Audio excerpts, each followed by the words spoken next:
नीलकंठ वर्णी की अद्भुत कहानी। नीलकंठ वर्णी, जिन्हें बाद में भगवान स्वामीनारायण के रूप में पूजा गया, का जीवन असाधारण त्याग, भक्ति और समाज सेवा का प्रतीक है। उनकी कहानी एक बालक की है जिसने संसारिक मोह छोड़कर संन्यास की कठोर यात्रा अपनाई और अंततः एक महान संत के रूप में प्रतिष्ठित हुए। बाल्यकाल और संन्यास ग्रहण। भगवान स्वामीनारायण का जन्म 3 अप्रैल 1781 को उत्तर प्रदेश के छपिया गांव में हुआ। उनका जन्म नाम घनश्याम पांडे था। वे बाल्यकाल से ही आध्यात्मिक प्रवृत्ति के थे और सत्य व धर्म के प्रति उनका झुकाव गहरा था।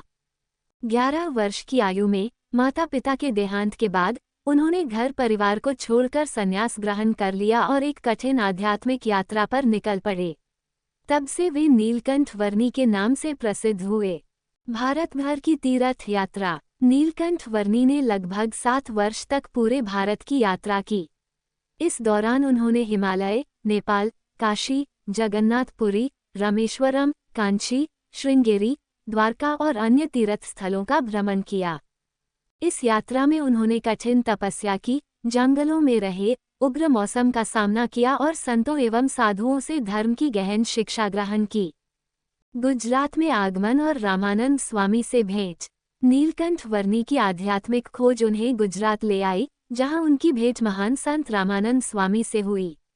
उन्होंने नीलकंठ वर्णी को दीक्षा देकर सहजानंद स्वामी नाम दिया और अपने संप्रदाय का उत्तराधिकारी घोषित किया। सहजानंद स्वामी ने समाज सुधार, भक्ति मार्ग और आध्यात्मिक चेतना को आगे बढ़ाया और बाद में वे स्वामीनारायण के नाम से प्रसिद्ध हुए।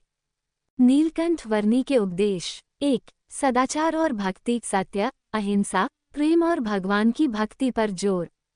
2. व्यसन मुक्ति, नशा, मांसाहार और अनैतिक आचरण का त्याग। 3. समानता और समाज सुधार, सभी जातियों और वर्गों के लोगों को एक समान मानना। 4. नारी सम्मान, महिलाओं की शिक्षा और सम्मान पर बल। विरासत और प्रभाव। भगवान स्वामीनारायण का जीवन त्याग, प्रेम और धर्म का प्रतीक है। उन्होंने स्वामीनारायण संप्रदाय की स्थापना की, जो आज भी लाखों लोगों को प्रेरित करता है। उनके अनुयायी आज भी उनके बताए मार्ग पर चलकर समाज सेवा, भक्ति और सत्कर्म में लीन रहते हैं। नीलकंठ वर्णी की यह अद्भुत यात्रा हमें त्याग, भक्ति और सेवा की सच्ची प्रेरणा देती है। Subscribe for more interesting stories.